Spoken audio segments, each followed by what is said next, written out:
Good morning. Good morning. So, what are you talking about today? Yeah, so there are a couple questions that have been coming up that are related to listings and to sellers now that we're starting to see some more of those contracts filter in and properties hit the market. There's also a couple questions that have come up on the support line regarding multiple offer situations. So we're going to kind of dive into a multi-part. We're hoping that you guys are going to learn quite a bit today, actually. So one recurring theme that seems to be coming up consistently over the last couple of weeks amongst numerous equity agents is that they're on the buyer side and they're submitting an offer on a listing, and they're one of many offers, as you can expect. And the listing agent says, I won't be presenting your offer to the seller because it's well below the other offers we currently have in hand, or the terms aren't as good. And the question to me has been, are they allowed to do that? Not to present an offer that comes into the seller. So say that all again. Yep. In a sentence, because we got people that just logged in. Just to repeat. Yeah, so you're working with a buyer. Yep, you're working with a buyer. You send an offer over to the listing agent, and the listing agent says, we're not presenting it. I'm not presenting this offer to the seller. It's substantially below the other offers I currently have in hand. Can they do that? Can they do that? That's a good question. While we're waiting for the answer, let's see who's online. Oh, cliffhanger. So this is kind of a multi-step answer. It's yes and it's no. Yeah. No is the big answer. In your listing agreement, I'm actually going to have you guys reference a particular section. So in your exclusive right to sell listing agreement with your seller, under section 5, it describes your brokerage duties. The second item on that list, 5.1.2, are the section call numbers. You're obligated to present all offers to and from the seller in a timely manner.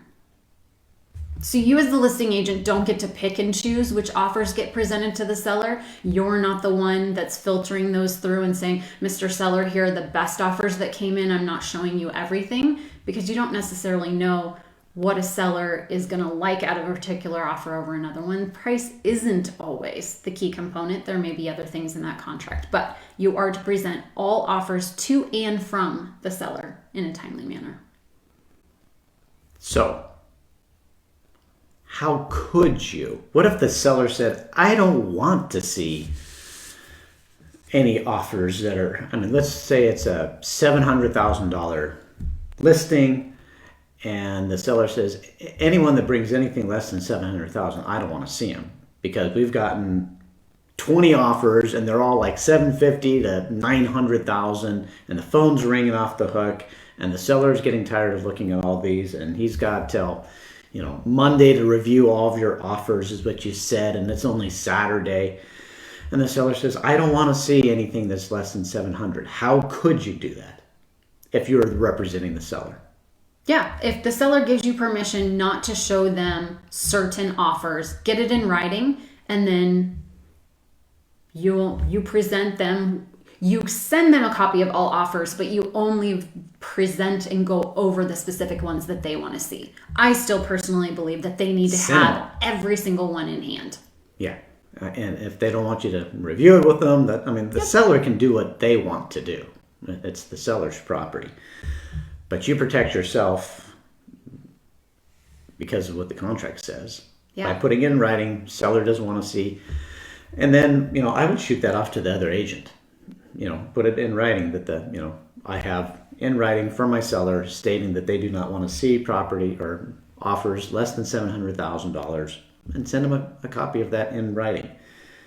So what happens if you're the buyer, though, and the agent says, I'm not going to present it, and you're like, that doesn't feel right. They just said, I'm not going to do it. I would encourage you to remind them that per their listing agreement with their seller, they are required to present all offers to the seller. The seller doesn't have to accept the offer or negotiate or counter the offer, but they do need to see that offer. And if they said, well, we're not presenting it, I'd want that in writing. Yeah. Get it in writing. Hey, could you shoot me in email so that, my buyer doesn't look at me and say what's going on. I would say, hey, can you put that so that you have this in writing? Yeah. That they did this. That they refused. In the event that you feel that maybe there's shenanigans going on, you can turn that into the real estate commission. Exactly. You've got that in writing. You don't want to do anything over the phone. And if you've actually, some of you guys know that maybe you didn't write a great offer, and you're We're like, asking for closing cost concessions. We came in low. Let's not fight with the other agent, and try and get people in hot water. You write this silly offer and it's not going to fly, and they tell you we're not presenting it. My seller said, I don't want to see whatever. I wouldn't fight that. Now you write a great offer and they say, hey, we've got more than enough right now, and you've got this feeling like, are they trying to double end this? Do they have a buyer? Yeah. You get that in writing that they're not presenting it. You call myself or Stacey and say, something's not right. We will take this up the chain if there's something going wrong. Yeah. And you can submit a complaint through your profile on Dora if you truly believe that there is something going on in the background that they need to investigate further.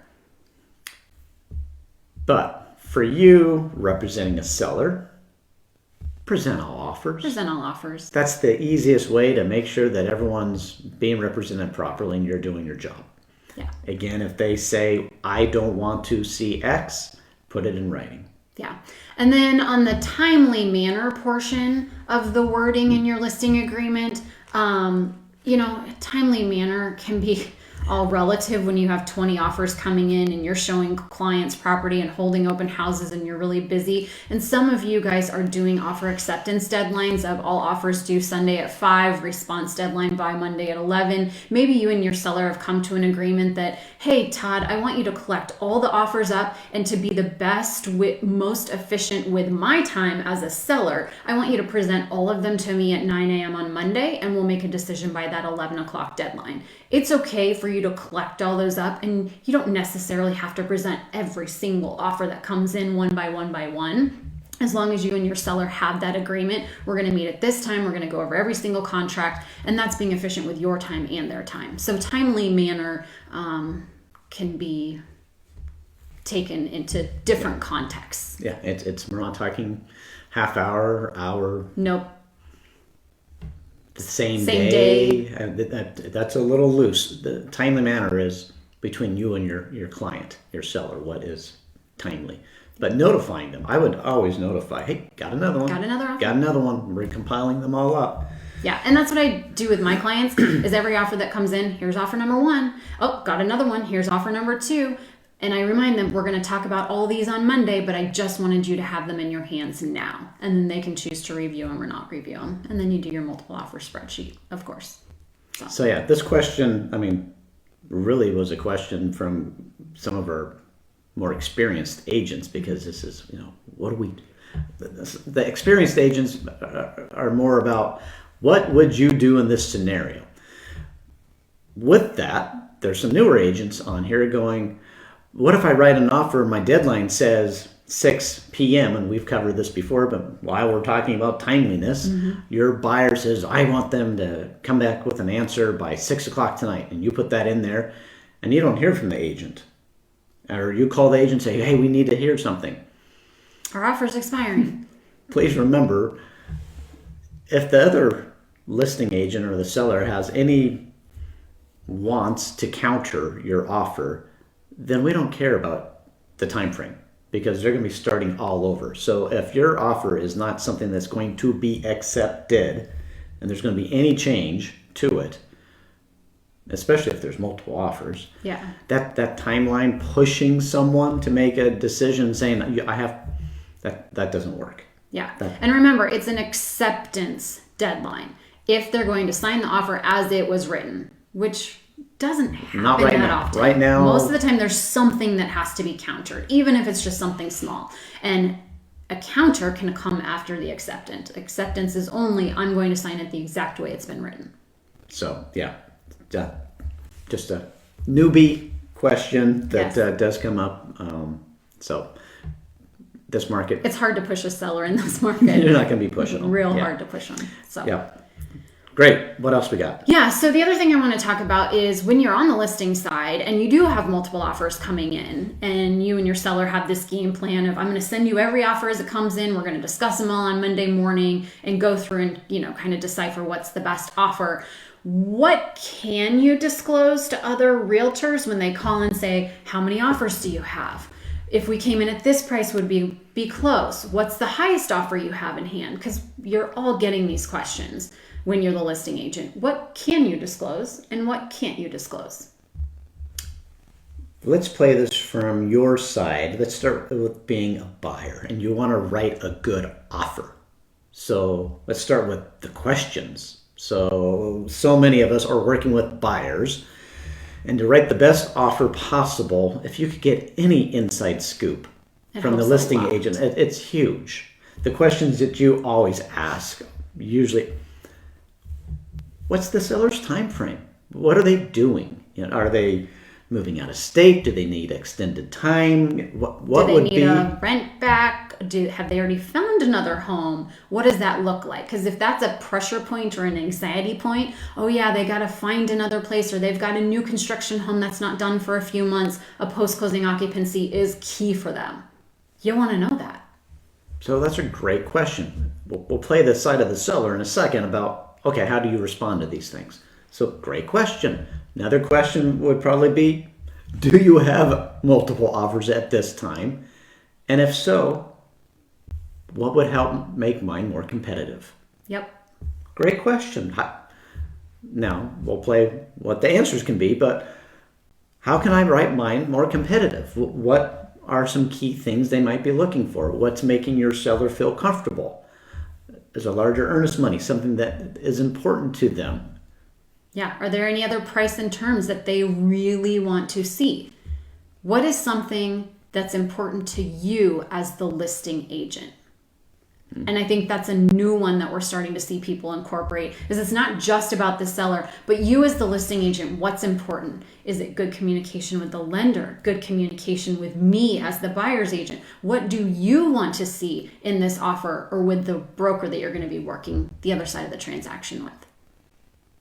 And then probably the biggest question is, what price do I need to come in at to win? What price do I need to come in at to get this deal put together? My buyers want this house.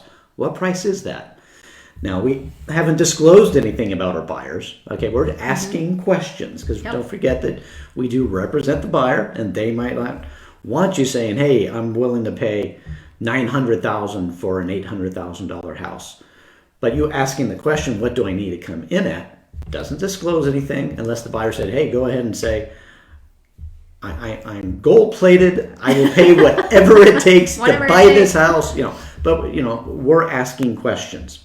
So, Mr. Listing Agent, Mrs. Listing Agent, what price terms does my agent need to come in, or does my buyer need to come in at to get this house? Yeah. So now, listing agent, we got those questions. How would you respond to those questions? And I'm going to put the caveat. All of this is subject to what your seller says you can say. Okay, so you have a discussion with your seller when you took this listing about your strategy for selling the property and getting the highest and best price and what you feel is important in disclosing. In some markets where we're declining, you don't want to say, hey, my seller's moving off to Atlanta, they got a job transfer. Now we're showing a motivation of, oh my gosh, they're in a hurry. Go. Yeah, maybe they'll negotiate. In this market, we're not showing urgency for sellers. We're showing what's it going to take because we're going up. So yeah, these recommendations will change as the market changes. I know there have been a couple properties that hit the market and they don't get multiple offers in the first day or two. And so when you call and say, hey, do you have multiple offers? And the answer is no, you're kind of like, no. Well, what's wrong with this house? Maybe the strategy isn't to say, no, we don't have multiple offers, but at this time we're collecting up all the offers and they're due by X date. Have your buyer come in with the highest and best terms. You're not Ooh, saying... Say that. Okay. Well, that was good. You're not saying, no, we don't have multiple offers, or yes, we do, because that may cause a buyer to come in lower knowing that they don't have any offers yet. We don't have to come in over ask price. So there's a few different strategies. But to get back... I want you to repeat that, actually. I don't know that I can. They're going to have to hit rewind and rewatch. But go to the contract where it actually states whether or not you can. Yes, for the first part of this, in your listing agreement, under section 10.1, no, 5.8, sorry, section 5.8, it's page 4 of the listing agreement. You mark a box, will or will not.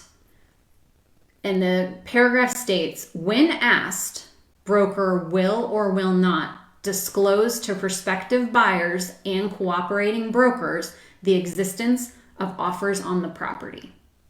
So if your seller says, I do not want you to disclose offers on the property, you will mark the will not box.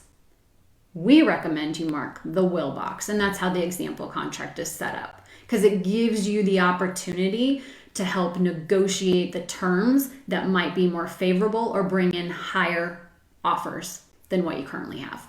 Yeah, definitely pitting people against each other is a good thing. Yeah. But the scenario of we don't have any multiple offers right now makes people go, oh, I might have a little room to play. I'm not, as a buyer, in a rush. Yeah. So saying, as Stacey said, rewind it because it was really good. But not disclosing that we don't have multiple offers, but saying we are collecting all offers currently. By Sunday at 5. But you're not obligated to disclose how many, what the price, terms, and possibly you're not even allowed to disclose, period, depending on how you fill out your listing contract. Yeah, so it could be, well, my seller has not given me permission to disclose anything about offers as they come in. And that's the answer.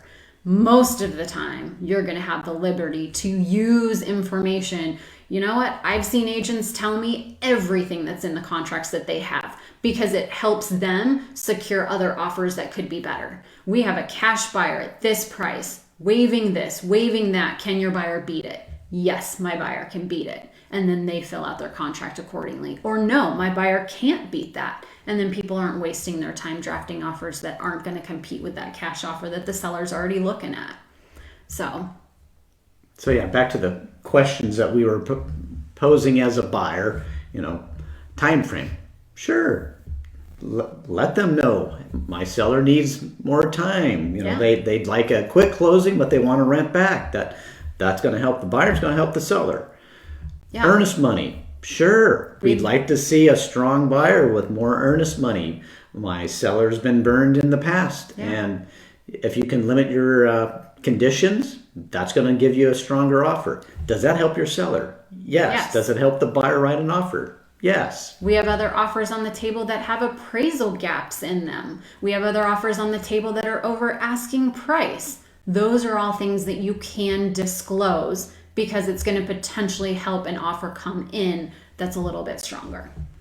So obviously, if the offers are greater than asking price, and that could be one offer is, two, doesn't have to be all of them. Doesn't have to be all. It would probably behoove you and your seller to say, yeah, we currently have an offer at $920,000 when the listing price was $900,000. You could do that. You can say the price. That is not unethical. It is not illegal. There is nothing wrong with that. And I get that question a lot as far as, can we do, again, all this is with the permission of the seller. But if it benefits the seller, you can do it. Yeah. And is it going to help the other buyer? Possibly. They're going to hopefully either write a bigger offer than $920,000 or not even submit an offer because they're like, I can't even play in the game. Mm-hmm. But you can do that. Yeah, you don't have to be like all secretive. Yeah, it's a big. You can say what it is. Now, on the flip side, you might just have a listing that was listed at $900,000 and you got an offer in at $875,000, at $860,000, and you would probably just say, we've got multiple offers, we're accepting them. be making a decision by Sunday. Yeah, Come in with your I encourage your buyer to submit their highest and best. highest and best. Yeah. Yeah, and I think, if the offers you have in place are relatively close to asking price or only maybe 10 or 20,000 over asking price, you might be careful in how quickly you throw that out, because this might be a buyer that was willing to offer 960, but when they hear the highest offer is 920, they're like, well, shoot, we don't even have to go to 960. So you could be removing money from the table. Yeah. So again, there's a lot of strategy behind this, but what we wanted to get across today is you're allowed to disclose this information. It's not something that you have to keep to yourself. As long as you and your seller had this discussion when you listed the property, these are my negotiating techniques. Do I have your permission to do what it takes to get you the highest price and terms? Yeah, and that's the biggest thing is communicating with your seller and having a strategy, because this is negotiating. Mm-hmm. Highest and best, whatever that means for that seller. And you're allowed to pretty much say anything. Obviously not making up stuff, but truly what's in offers. Yeah. You're not going to lie. Oh, yeah, we have multiple offers and you don't have anything. Or, oh, yeah, we have free rent backs and we don't have a free rent back. That's illegal. That's fraudulent. Yeah. But otherwise, use stuff to your advantage. And it's going to take some finessing and some practice, especially if you're a newer agent. Certain strategies may work and certain won't. And you're going to learn that as you go. Yeah. Yeah. And every strategy is different with every agent. So just because you had success on one listing with this strategy, it may not be successful that next time. And you're like, oh, shoot, they were willing to pay $950 and I opened my mouth. Mm-hmm. Yeah. So, I mean, you've probably all been, I don't know, either buying a refrigerator or something from like a Craigslist, when you go and you meet Facebook Marketplace or something like that, and you start negotiating and you're like, well, I'd be willing to pay, $210 or $200. It's like, well, you said $210 or $200. Well, I'll go for the 210. I mean, so watch what you're saying and how you negotiate. But I hear that so often, like Stacey said, advertising on Facebook Marketplace, and they'll say out two different figures that they're willing to pay. It's like, well, let's go with the highest one. Let's go with the higher one. That sounds about right to me. So anyways, Any questions? Yeah, and keep an eye on that section 5.8 when you're marking those boxes, because if you do mark will not disclose, then you cannot disclose multiple offers, whether you are an agent that's writing an offer on the property on your own listing. You can't disclose any of that stuff. So be mindful of that. But yeah, as we're going along, please type in questions and we'll gladly circle back and answer those. This is a perfect opportunity to get those answered. And then while we're waiting for questions, Carrie Decker. Morning, new back to Colorado. Yes, welcome back. Do you have sellers sign every offer that is rejected as a way to show the offer was presented and rejected?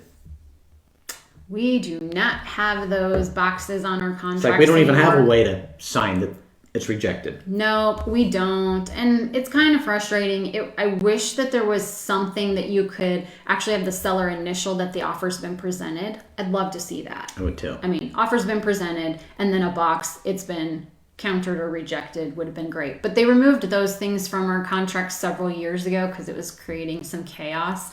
And sellers were accidentally signing contracts that they didn't mean to sign, not understanding that they were only supposed to initial things. So no. And I mean, theoretically, you can upload any PDF into CTM Docs Management and put initial boxes acknowledging, yeah, the seller's seen the offer. I don't think it's worth your time when you've got 15 offers coming in on a property. Yeah. But yeah, there's not even a place to do this anymore, Carrie. That it used to be there, but it's gone now. So yeah. You either accept it or you write up a counteroffer. Yeah. And I have gotten questions from agents saying, well, how do I know my offer was even presented? And you don't, because there's nothing that the seller does to acknowledge that they've seen the offer other than, I mean, I don't know how deep you want to dig a hole if your buyer's trying to get the property. You can ask the listing agent for a confirmation that the offer was sent. And if they use CTM, they can take a screenshot showing that offer was forwarded to the seller. But again, if you're trying to get the property, last thing you want to do is be accusing the listing agent of not presenting your offer. It just doesn't look favorable for you. But if you think something's weird going on and your offer never even got presented, you can ask for proof. It's not required though. They don't have to give it to you. So hopefully that helps. Pause. I see a question up here.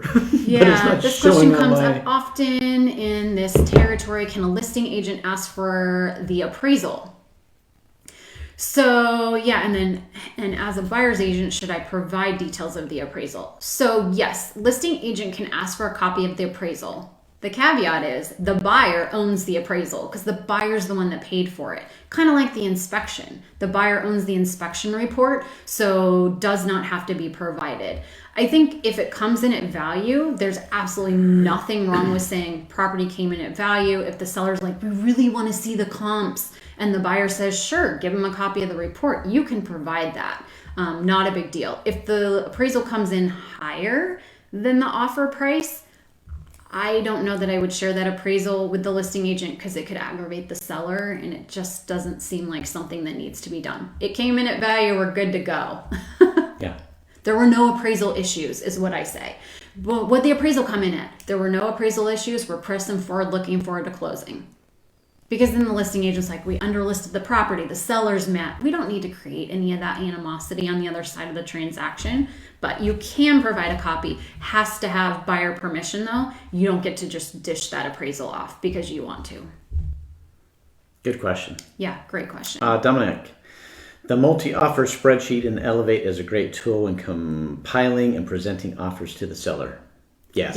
Yeah, it's a very good tool, and download that and then customize it. There are some fields on there that personally in my business don't really apply. They're not important. They don't make sense. They're confusing. So I've taken out a couple categories and put in new categories. You can manipulate that and change it around, but it's really laid out nicely and super helpful. So thanks, Dominic. All right, awesome. So moving on, one thing that I wanted to talk about, and you probably have stories on this, is we're seeing more and more transactions between buyers and sellers that know each other. Maybe neighbors on the same street, you know, the neighbor down the street's going to buy the house a few doors down, or between family members. Maybe it's an aunt selling to, a daughter-in-law or something like that. So what do we do when the parties that know each other start communicating and negotiating together because they're like, we're friends? They came over for the inspection. I was home. I'm Mr. Seller. We sat down at the dining room table and they said, can you fix this with the furnace and fix this with the plumbing? And we wrote it out on napkins. And I said, no problem. I'll take care of those. And the agent's not involved. This is happening. What do we do? Do we have stories? What do we do? What do we do? This is Real Estate 101. And you learn this by doing the mistake of letting people talk to each other, and regardless whether they're already friends to begin with or family members to begin with, or I can't remember the names of my clients, but I'm pretty sure it was like my very first year in the business where they show up at the inspection and the seller's still there and they're walking around, and the next thing you know they're chit-chatting about buying the couch or buying the riding lawnmower. And the agent's not there because the agent's at a closing, but they got permission for the inspector to provide access to all parties. And then you get the phone call that says, hey, it went great. We had the inspection and I met and we love each other and I'm going to buy the riding lawnmower. And you're like, oh, okay. And then they call you up, your buyer, saying, I went over to the seller's house because they said I could come anytime. They gave me their phone number. And I kind of saw some issues with the house and now we're talking. Shut it down. Shut it down. Deals have died because they're all friendly and everything's great, and then all of a sudden, they're not. Something comes up, and a huge part of our value, and this is like, again, the basics of why do you need a realtor? To keep the personalities separate and to negotiate and keep people calm. You're a buffer. because a buyer gets stressed out, the seller gets stressed out over the littlest things because so much is going on. And I was going to buy that lawnmower, and then I found a lawnmower that was less expensive, and I don't want to buy that. And now me as a seller, I'm all upset because I thought I had gotten rid of that. And it just spirals. And yeah, people can be the best of friends and then the worst of enemies in a real estate transaction. Yeah. It happens. So one of the key elements in your listing agreement, actually, the listing agreement doesn't just outline your duties, but it outlines your seller's duties to you. And under section 10, it lists out everything that the seller's required to do. And negotiations and communications, it says all of it has to go through you. Might be a good thing to start covering when you're sitting down with your seller and going through your listing agreement. By the way, if for some reason you interact with the buyer at any point, remember, there's a reason why you shouldn't be telling them things or answering questions for them. Have all communication come through me as your agent. It's huge. And if you allow this to happen and you had, oh no, that happened once and they were great, it was fine, it will bite you. Yeah. So part of our value, again, separating, keeping people calm, and us being in control of the whole process, because we're the professionals. We know where everything's going. We know the personalities. And a seller can end up giving away money, not knowing that they gave away money in some kind of negotiating by just chit-chatting with the buyer. And maybe we haven't quite got to the inspection resolution yet, and here they are saying things. So yeah, the buyer said that the roof needs some repairs, so I told him no problem, we're gonna get the roof taken care of. You have a roofer come out and they say we can't fix it, we have to replace it, and the seller says I'm not spending $18,000 on a roof, and the buyer says but you told me you were going to make it right. Well, now you've got people that were negotiating and saying things that they shouldn't have been saying and making commitments that backfire. And now you have to try and help weld it back together. So yeah, this is really a newbie, rookie, 101 real estate. Learn from us. Yes. Don't let them get together and talk. And some of our experienced agents will probably be able to chime in and go, yes, yep, I remember that. Never do it again. Yeah. But I think it's really important to talk about because in a low inventory market, people are finding ways to get their hands on houses, and oftentimes it's because a friend of a friend said they're going to list their property, and then they've been directly connected, and they're not circumventing realtors. The realtor's already involved. They're just, we're really good friends. I already have their phone number and their email. I'm just going to go ahead and call them up and do some negotiating on my own. So it happens. Yeah. But so question from Crystal. How much do the agents need to be involved in conversations between sellers and buyers during a post-closing occupancy, PCOA? So are we talking... after closing. It's actually closed? That's what I'm guessing. So I'm guessing it's closed and there's a post-closing occupancy in place for 30 days, say. Okay. And the buyer and seller need to communicate during that time. And I think Crystal's question is then... how involved does the agent need to be? You don't really need it. That's kind of a quasi landlord-tenant relationship. We're trying to not really give them the true meaning definition of landlord-tenant so that they don't have all the rights to stay in a house if they end up not leaving, and how you get them out of it. But yeah, let's just say, for example, post-closing is going on and maybe the new buyer wants to go over a measure for window coverings and the seller's still living there. They want to have a contractor come in because they're going to do some work to the property.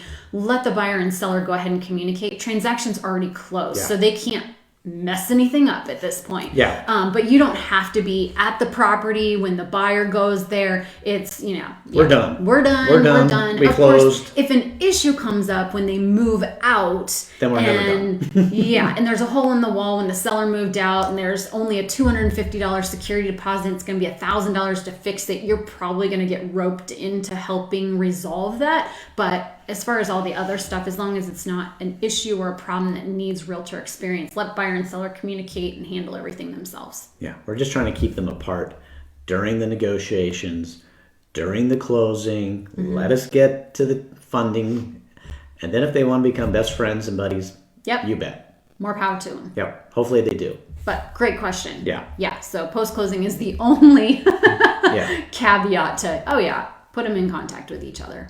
No big deal. So the last thing, how are we doing on time? We're actually over time. So we're just going to hit on this really, really quickly. Let's just say that you have a listing agreement that you executed a couple weeks ago with a seller. Something has changed in their life and they said, you know what, Todd, we're not going to put our house on the market after all. You haven't started marketing it. It's not in the MLS. Can we just go ahead and sever this listing agreement amicably? And you say, sure, no problem at all. How do we do that? Do we do that with a text message? Do we do that with a phone call? Do we do that with an email? How do we terminate a listing agreement? In writing, what's the actual form called? So I printed out the form. It is the listing contract amend extend.